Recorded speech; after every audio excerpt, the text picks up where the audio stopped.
আসসালামু আলাইকুম বন্ধুগণ। অতিরিক্ত ঠান্ডায় জমে যাচ্ছে মরুর দেশ সৌদি আরবিয়া। ATN news.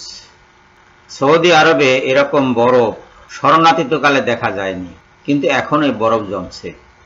তার মানে আল্লাহর দুনিয়া পরিবর্তিত হচ্ছে। যেখানে যা ঘটার নয় সেখানে তা ঘটছে। আল্লাহ প্রতিনিয়ত তার এই মহাবিশ্বকে এভাবেই পরিবর্তন করছেন, পাল্টে যাচ্ছে সবকিছু। আমাদেরও সবকিছু পাল্টানোর জন্য প্রস্তুত থাকতে হবে। কিয়ামত হয়তো খুব বেশি দূরে নয়, তার পূর্বে আমরা অনেক কিছুই দেখব, এখনো দেখছি।